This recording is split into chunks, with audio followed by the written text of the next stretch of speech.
अगर दिन है तो रात है, हाँ रात है तो दिन है, जी। कभी सुख कभी दुख। ये तो है, ज़रूर है कि अभी मेरे को चोट लगी, वो जो दर्द जो है चंद क्षण के लिए, उसके बाद वो ठीक हो जाएगा। शरीर को जितना मेहनत कराओगे, शरीर को जितना कष्ट दोगे, उतना आप ठीक रहोगे। इसको आप एक जगह पे रखोगे, इसको संभाल के रखोगे, तो वो आदमी कुछ नहीं कर सकता, उसको पाल रहा है बस उस शरीर को पाल रहा है। और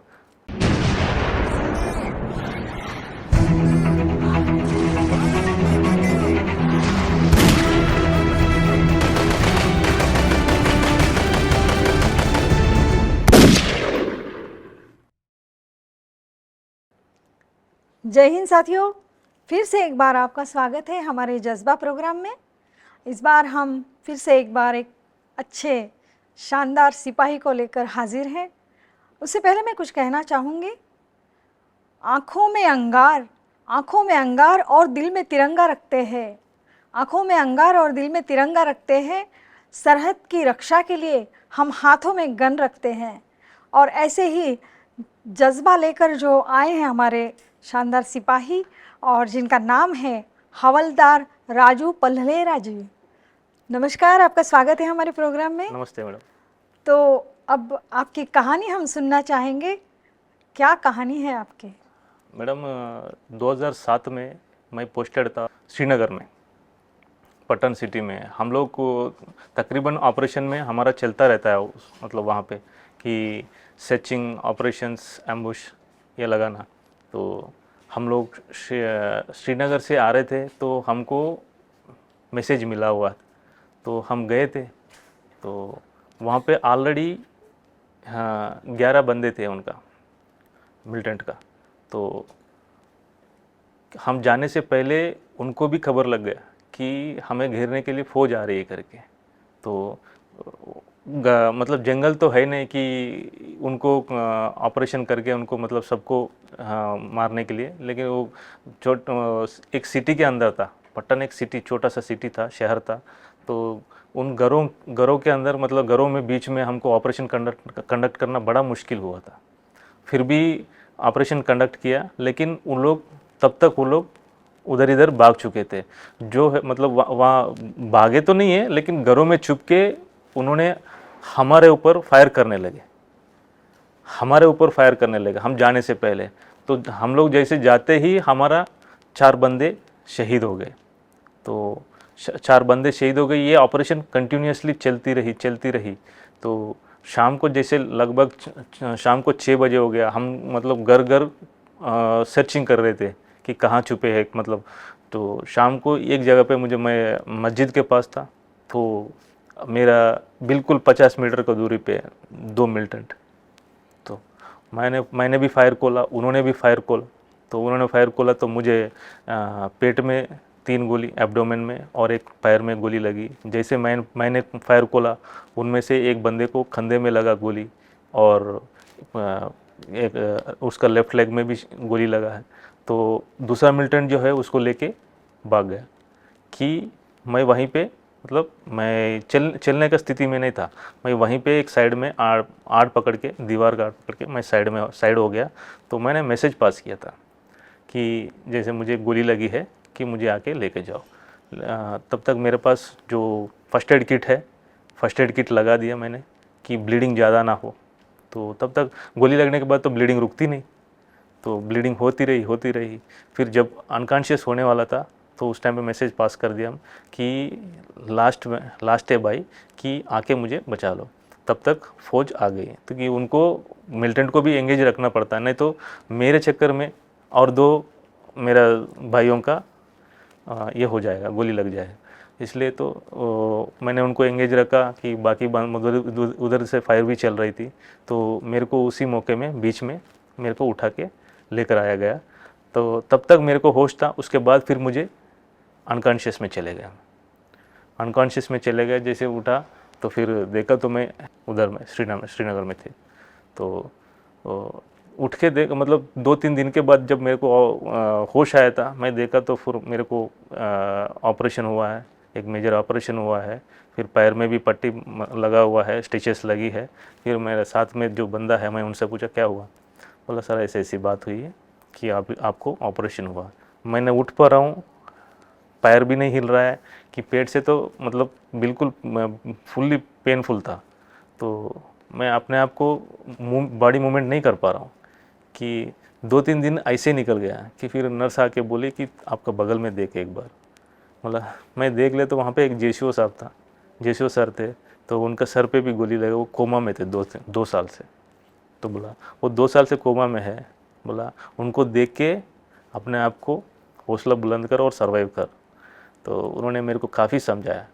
तो मैंने फिर मेरे बगल वाला बेड में भी मेरे साथ का ही बंदा था, जो वहाँ पे उस टाइम पे कि ग्रेनेड ब्लास्ट हुआ था, उसमें उसको छर्रा जो है उसका हार्ट में जाके लगी थी, वो वहीं पे फंसी पड़ी थी।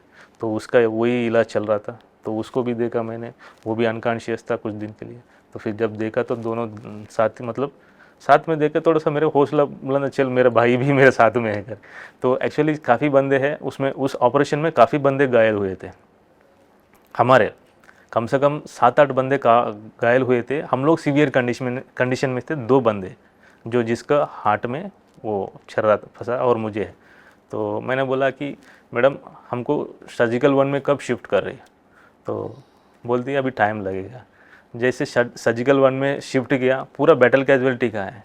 कभी मौका मिले तो आप श्रीनगर जाएंगे तो फिर कभी मौका मिले तो वहाँ पे जाइए, कि बहुत लोगों को आप मिलने का मौका मिलेगा आपको श्रीनगर में, कि सर्जिकल 1 और 2 बैटल कैजुअलिटी के लिए माना हुआ है, कि वहाँ पे बोर्ड भी लगा हुआ है बैटल कैजुअलिटीज़ करके, कि उनको देखते ही आपको मतलब रोंगटे खड़े हो जाएंगे। तो वहाँ पे जाने के बाद फिर मैं देखा मेरे साथ के बंदे और 3-4 और बंदे, मतलब देखा मैं, भाई आप भी आ गए क्या मतलब हो गया, इंटरेक्ट हो गया हम लोग का। फिर 10 दिन के बाद फिर मेरा क्या ऑपरेशन फेल हो गया, फिर कहीं अंदर से इंटेस्टाइन चिपक गई कि स्टूल्स पास नहीं हो रहे थे। तो उस वजह से मेरा स्टमक स्वेलिंग हो गया कि ऑपरेशन फेल हो गया। डॉक्टर से पूछा भाई 2-4 घंटे वेट कर, लेकिन तब तक मेरे से रहा नहीं गया, क्योंकि इतना स्वेलिंग हो गया कि ब्लीडिंग होने लगी, कि स्टिचेस जो है स्टिचेस में से ब्लीडिंग होने लगी। तो मैंने बोला कि अभी मेरे से हो नहीं सकता। तो फिर उन्होंने लेकर गया कि स्कैनिंग किया, तो उसमें पता चला कि कुछ तो कहीं तो फॉल्ट है। तो फिर से ओपन किया, ओपन सर्जरी किया। फिर से उसके बाद ऑपरेशन करने के बाद फिर मेरे को आईसीयू में डालना पड़ा उनको, फिर 15 दिन के लिए। फिर आईसीयू में से फिर धीरे धीरे रिकवर होते हुए फिर मैंने सर्जिकल 1 में आया। सर्जिकल 1 में रहते रहते फिर मेरे घर वाले परेशान हो गए थे। घर वाले डेली फ़ोन करने लगा, मेरा बेटा कैसा है क्या है। तो उनको क्या बोलना कुछ समझ में नहीं आ रहा है, क्योंकि हमारा वहाँ पे कि एक एक्स लिस्ट होता है कि जिनको कोई कंफर्मेशन नहीं दे सकते कि ये बंदा कभी भी मतलब इनका डेथ हो सकती है। तो उन्होंने भी कुछ बोल नहीं रहा है, क्योंकि मेरा ऐसे था कि ब्लीडिंग ज़्यादा है, ऑपरेशन फेल बार बार फेल होना, उनको भी थोड़ा कन्फ्यूजन था। तो उन्होंने कुछ घर में कुछ नहीं बताया कि आपका लड़का ठीक है, यूनिट में है, ये है वो है, बोलने लगे। कि एक मेरा लैंग्वेज वालों के साथ उनसे घर में बात करवा रहे थे कि बता देना कि इनका लड़का ठीक है कर। तो वो उनको मैनेज करते हुए आया था घर वालों को। फिर जब मैं आया था, फिर मेरे घर में बात किया, तो उन्होंने बोला कि हम आ रहे हैं, लेकिन आना मत, मैं ही खुद आ रहा हूँ। तो फिर मैं अपने आप को सिकंदराबाद मिलिट्री हॉस्पिटल में मैंने शिफ्ट करवाया, ट्रांसफ़र करवाया, कि मेरे को वहाँ पे भेज दो, कि मेरे परिवार जो है मेरे से आके मिले, मेरे साथ रहे। तो फिर मैं वहाँ से सिक लीव लिया। तो सिक लीव लेके 2 महीना घर में रहा। घर में रह के फिर इधर पट्टी बांधा हुआ है, घर में गया। घर में जाने के बाद फिर घर वाले देखा मुझे, तो घर वाले तो परेशान तो है ही है, लेकिन उस टाइम पे कि मेरे दोस्त लोग हैं सब, मतलब गांव के सब सारे बंदे आ गए, कि उनको भी पता चला इस बंदे को गोली लगा। उनको भी एक ये न्यूज़ जो है कि कभी उन्होंने देखा नहीं, सुने थे बस पिक्चरों में कि मतलब ऐसे होता है वैसे होता है, लेकिन एक्चुअली मुझे देखा तो फिर उनको लगा कि भाई बड़ा ये है। फिर आना मतलब काफ़ी सारे डेली, कम से कम डेली 100, 150, 200 बंदे आते थे मेरे को देखने के लिए। मैं भाई ऐसे क्या हुआ, तुम लोग किस लिए आ रहे हैं। लेकिन उनके लिए भी एक ये मतलब ऐसे न्यूज़ बन गया उनके लिए कि, तो हमारे एरिया से भी मैं अकेले था उस टाइम पे आर्मी में। कि तो उनको एक ये न्यूज़ बन गया कि बंदा देश के लिए काम किया है। बहुत बंदे आए थे मुझे देखने के लिए। तो फिर मैंने सोचा यार मैंने तो कुछ तो किया तो लेकिन हम रहते हुए हमको लगता है कि मेरे मेरे साथ वाले भी गोली खाए ना मैंने, तो मेरे को लगता है मैंने नॉर्मल काम किया। मेरा जो काम था मैंने किया, बस मैंने और ज़्यादा नहीं किया। हमारा काम यही है। तो लेकिन लोगों को लगता है नहीं, ये लोग कुछ हट गए, हम लोगों से कुछ हट के। वहाँ पे जाके मेरे को थोड़ा सा मोटिवेशन मिला, चल भाई गोली लगी तो लगी। उस टाइम पे फेन इतना फील नहीं हुआ मेरे को। फिर मेरा लीव ख़त्म हो गया, फिर एमएच में आया मैडम, एमएच में आया, फिर मैं तीसरा ऑपरेशन करवाया। तीसरा ऑपरेशन भी मेजर ऑपरेशन था, तो ऑपरेशन हो गया मेरा वहाँ पे। ऑपरेशन होने के बाद फिर मैं 20-25 दिन वहाँ पे रुका। उसके बाद फिर मैं वहाँ से डिस्चार्ज हो गया। डिस्चार्ज होने के बाद फिर मैं बेंगलुरु में रिपोर्ट किया। बेंगलुरु में रिपोर्ट किया, कुछ दिन रेस्ट किया, लेकिन ठीक नहीं हुआ पूरी तरह से। ठीक मतलब डॉक्टर को फिर मैं जाके मिला, सर मैं कब तक ठीक हो सकता हूँ? बोला बेटा ये इतना जल्दी ठीक होने वाली नहीं है, कम से कम 3 से 4 साल लगेगा रिकवर होने में। अगर पूरी तरह से ठीक होना है तो फिर अभी तुम्हारा बॉडी के ऊपर डिपेंड है कि इस चीज़ को कैसे वो रिएक्ट करता है। तो और तुम मेंटली स्ट्रांग रहा, धीरे धीरे सब ठीक हो जाएगा। फिर मैं धीरे धीरे एक्टिविटीज़ में जाना, कि मतलब वॉकिंग करना, अपने आप को वॉकिंग करना, कि ऐसे ऑफिस में काम करना। धीरे धीरे धीरे धीरे अपने आप को एक रूटीन में डाला था। उसके बाद फिर मेरा अभी तक ये चलना शुरू। फिर 2000 जब ये वाउंड तो मेरा क्लियर हुआ नहीं, ये वाउंड के लिए ज़्यादा दिक्कत हुआ मेरे को, क्योंकि ये वाउंड मेरे को कभी भी नॉर्मली मेरे को ये बहुत प्रॉब्लम लगा मेरे को। कभी ब्लीडिंग होना, चलते फिरते कभी हाथ लग जाता है, कहीं कुछ। ये वाउंड से ना ब्लीडिंग होती रहती थी, तो इससे ज़्यादा परेशान हुआ। अंदर से घाव तो हील हो गया और स्टिचेस बाहर आते आते वो पुश बैक कर रहा था बॉडी जो है, तो उस वजह से वो घाव फिर से ओपन होना, फिर मैंने ड्रेसिंग करवाना, ये सब मेरा चलता रहा कुछ दिन के। फिर 5-6 साल के बाद फिर मैंने गया था एमएच में, मिलिट्री हॉस्पिटल में, सर ये मेरे से नहीं हो रहा है, बार बार आप कुछ करो इसके लिए। फिर उसने बोला कि माइनर ऑपरेशन करना पड़ेगा। फिर से एक माइनर ऑपरेशन करवाया मैंने, कि उसमें से पूरा स्टिचेस बाहर निकल। उसके बाद फिर क्लियर हो गया। उसके बाद फिर मैं अपना वर्कआउट शुरू किया, फिर डाइट चालू किया। मैं अपने आप को फिर मतलब बिल्कुल अभी फिर से फिट हूँ, नॉर्मल स्थिति में लाया है। नॉर्मल स्थिति में लेके आया मैं अपने आप। तो श्रोताओं, अभी आपने कहानी सुनी, बहुत ही रोचक कहानी थी जी पल्लेराज जी की। और आगे हम उनसे सुनना चाहेंगे कि किस तरह से वो बचपन उनका बीता, कैसे उनका परिवार का एक जो यादें हैं वो हमें शेयर करें। मैडम मेरा मिडिल क्लास फैमिली है जी। Middle class family. मेरे 3 बहनें, मैं अकेला हूँ। मेरे पापा जो है कोयला कंपनी है तेलंगाना में जो है, उसमें काम करते थे। तो मेरा माँ जो है हाउस वाइफ है। तो वो लोग बिल्कुल एक गांव से है, कि मेरा माँ जो है, मेरा पापा तो काम के लिए जाते थे, लेकिन मेरा माँ जो है हमारा पढ़ाई के लिए बहुत मतलब ये थी कि पक्का स्कूल भेजना ही भेजना, मतलब हमको पढ़ाना है उस टाइम पे। तो मेरे सिस्टर को तो उन्होंने जल्दी तो शादी कर ली, लेकिन मेरे पढ़ाई पे ज़्यादा ध्यान दिए थे। तो जब मैं 9th क्लास में था, उसी टाइम पे मेरे को कि मतलब 99 में वार हो रहा था, 99 में ये कारगिल वार हो रहा था। तो मेरा 9th क्लास में, तो उस टाइम पे एक हमारा सब स्कूलों से रैली निकलती थी कि आर्मी पर्सन्स को मोटिवेशन के लिए, कि पूरा देश उन लोगों के साथ करके एक मोटिवेशन के लिए हर स्कूल्स के बच्चों के साथ रैली निकलती थी। उसमें से हम भी जाते थे। कि उस टाइम पे तो मुझे पता नहीं चला लेकिन वार क्या होता है, लेकिन आर्मी के ऊपर बहुत इंटरेस्ट था कि मैं जाना है भाई। उसके बाद फिर न्यूज़पेपर पढ़ते थे हम, ये हुआ, आज इतने बंदे का मृत्यु हो गई वहाँ पे कारगिल में अपने सोल्जर्स का। तो उसके बाद फिर हमारा एक ग्रुप था, तो 4-5 बंदों ने हमने सोचा भाई जाएंगे तो आर्मी में जाएंगे। तो उस टाइम पे 9th क्लास में मैंने सोचा था। तो ऐसे मैंने बाद में लोगों ने बोला ऐसे कैजुअली बोला हो, लेकिन वो सच हो गया कि मेरे को जाना तो आर्मी में जाना है। तो उसके बाद 2001 में मेरा पापा का डेथ हो गया था। तो मैं फिर हैदराबाद में आ गया। मैं +1 +2 के लिए मैं हैदराबाद में आ गया, दोस्त का पास रहते रहते।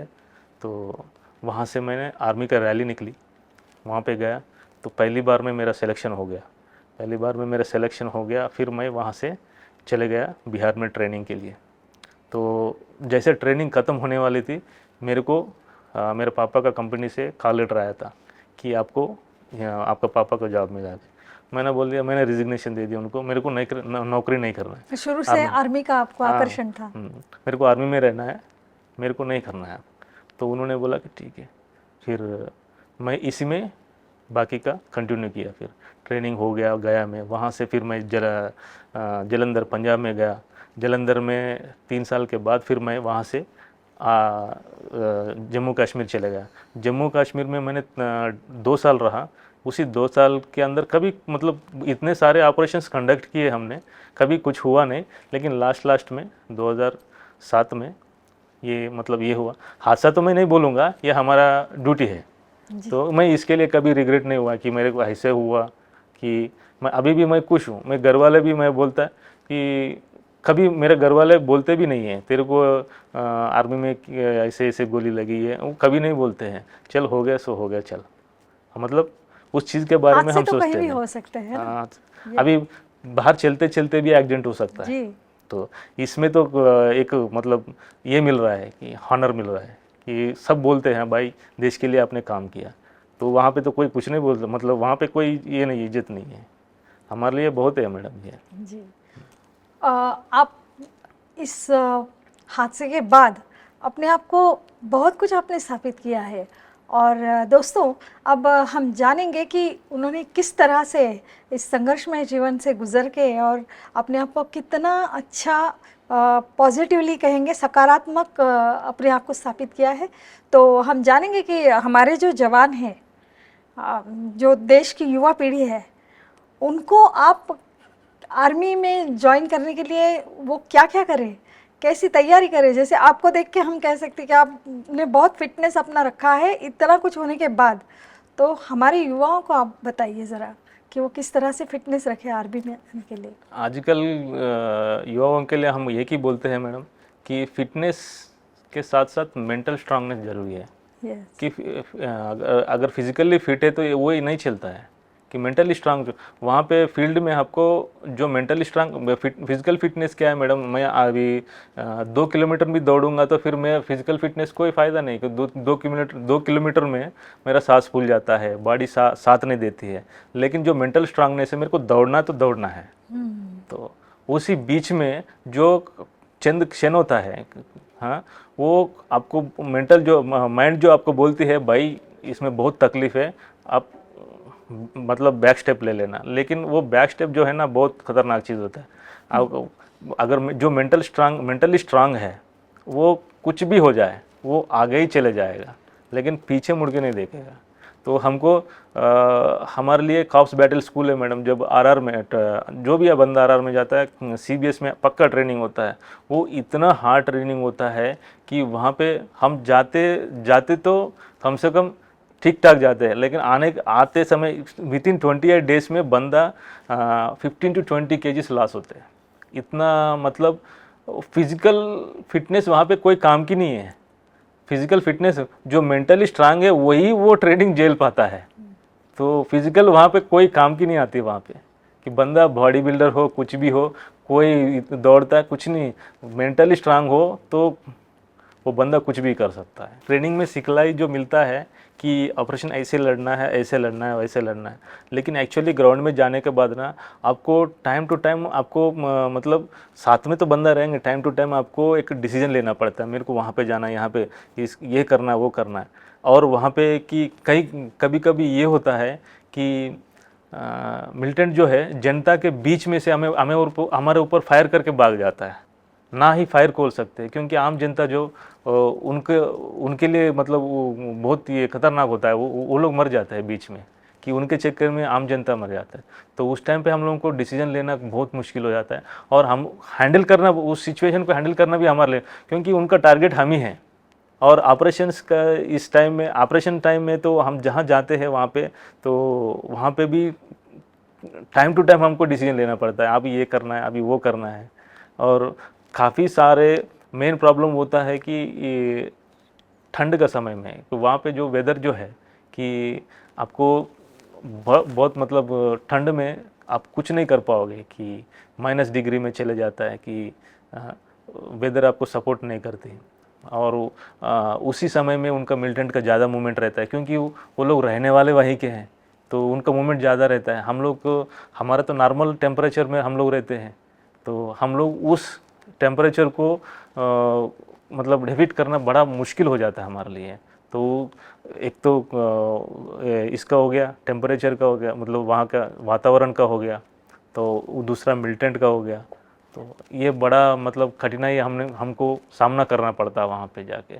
और मेन ज़्यादा वातावरण का ही प्रॉब्लम इशू आता है, चाहे कारगिल जाए, चाहे उड़ी जाए, कुपवाड़ा, उधर लेह लद्दाख में जाए, हम लोग ज़्यादा से ज़्यादा लड़ाई हमारा होती है इसी वातावरण से, कि -डिग्री में, कि आदमी को कभी कभी हाथ सुन पड़ जाते हैं, पैर सुन पड़ जाते हैं, काम नहीं, हाथ पाँव काम नहीं करता है, कि फिर भी वहाँ पे ड्यूटी करना पड़ता है हमको, कि कम से कम 6-6, 7-7 फीट का बर्फ़ गिर जाता है वहाँ पे। उसी बर्फ़ के बीच में से चलते हुए हमको पोस्ट में ड्यूटी देना पड़ता है।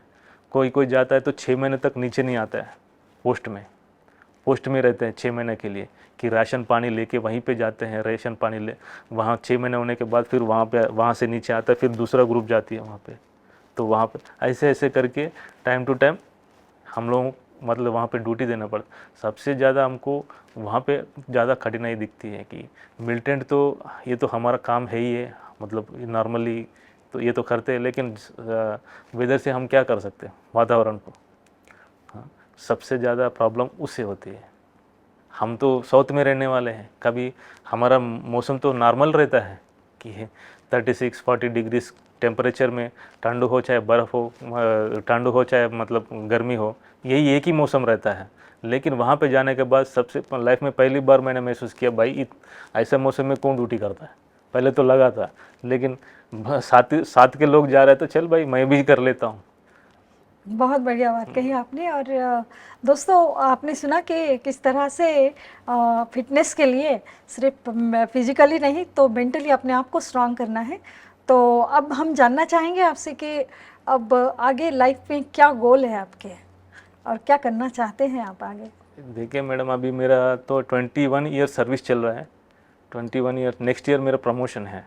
तो पहले तो मैं यही सोचा था कि मैं ज़्यादा से ज़्यादा मैं आर्मी में ही रहूँ, नौकरी जितना दिन हो सके मैं आर्मी में ही करूँ, कि बाहर मेरे को कोई नौकरी करने का इंटरेस्ट नहीं है मेरे को। मतलब जितना दिन रहना है आर्मी में सर्विस करना है, उसके बाद फिर मेरे को जाना है घर। तो वहीं पे थोड़ा सा खेती है, उसी में मेरे को अपना रेस्ट ऑफ लाइफ मेरे को निकालना है वहाँ पे, और बच्चों को अच्छे से पढ़ाई करवाना है। इसलिए मैं बच्चों को बेंगलोर में रखा हूँ, वो अपना पढ़ाई अच्छे से करे, और उसके बाद हमने जाना है घर। जी।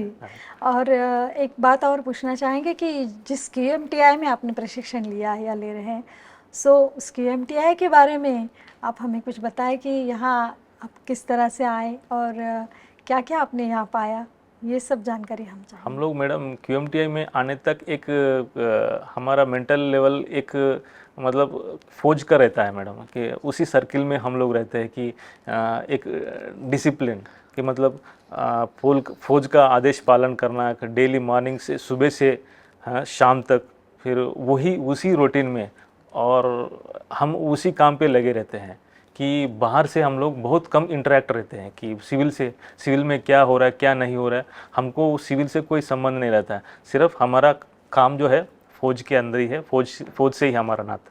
तो यहाँ पे आने के बाद हमको काफ़ी कुछ सीखने के लिए मिलता है, कि मोटिवेशन, कि बाहर लोगों से कम्युनिकेशन स्किल्स कैसे बढ़ाना है अपने आप को, कि अपने आप को मतलब कैसे बाहर लोगों के साथ बात करना है।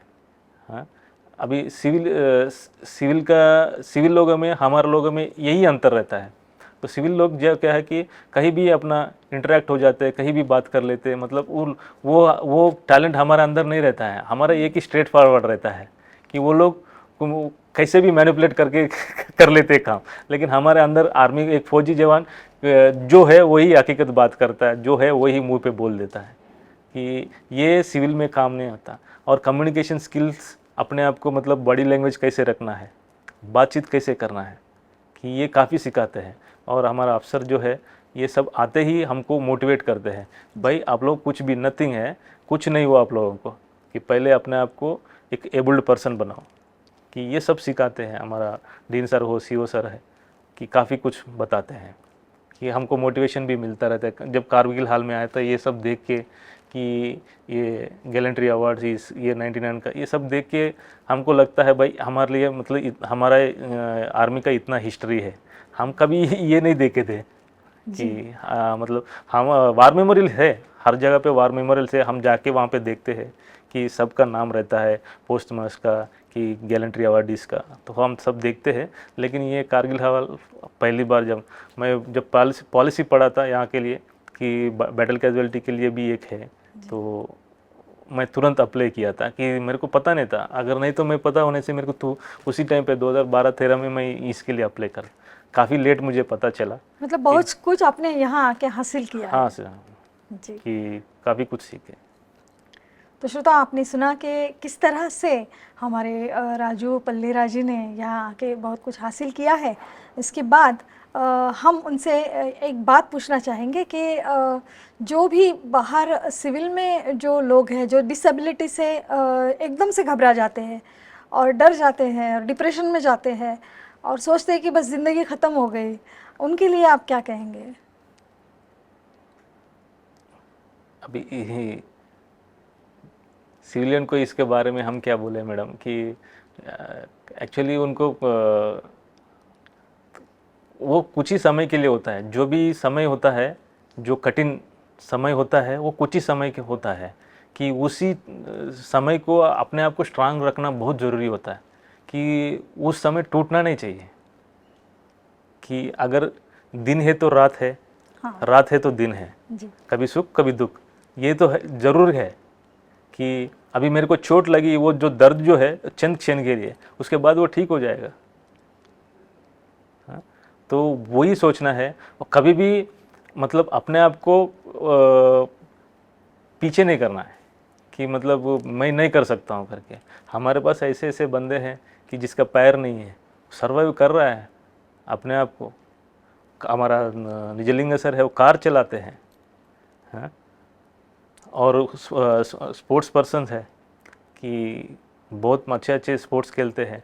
अब मुझे देख लीजिए, 3-4 गोली खाने के बाद मैं खुद ही फिज़िकल फिटनेस में ध्यान देता हूँ, डेली वर्कआउट्स करता हूँ, रनिंग करता हूँ। मैं अपने आप को मतलब एक डिजेबल से एबल तक लेके आ गया हूँ, कि कुछ नहीं होता है ऐसा ना। ये सब मतलब शरीर को जितना मेहनत कराओगे, शरीर को जितना कष्ट दोगे, उतना आप ठीक रहोगे। इसको आप एक जगह पे रखोगे, इसको संभाल के रखोगे, तो वो आदमी कुछ नहीं कर सकता, उसको पाल रहा है बस उस शरीर को पाल रहा है। और जनता ये मतलब ये कभी भी दिमाग में रखना है कि कभी भी एक्टिव रहना है। दोस्तों, आपने अभी सुना कि राजू पल्लेराजी ने किस तरह से अपने जीवन को जिया है, बहुत पॉजिटिवली, बहुत सकारात्मक जिए हैं। और आज आप देख रहे हैं उनको, वो कितनी फिट है और हर तरह से वो आगे बढ़ चुके हैं, और आगे भी उन्होंने बहुत गोल बनाए हैं अपने। तो इस तरह से अगले एपिसोड में फिर से हम मिलेंगे ऐसे ही जांबाज सिपाही से। तब तक सुजाता को दीजिए इजाज़त। राजू जी, आप हमारे स्टूडियो में आए और इतनी अच्छी बातें आपने कही, इसके लिए आपका बहुत बहुत धन्यवाद। Thank you ma'am. तो दोस्तों, फिर से मिलते हैं नई कड़ी में, और तब तक सुजाता को दीजिए इजाज़त। जय हिंद। जय हिंद।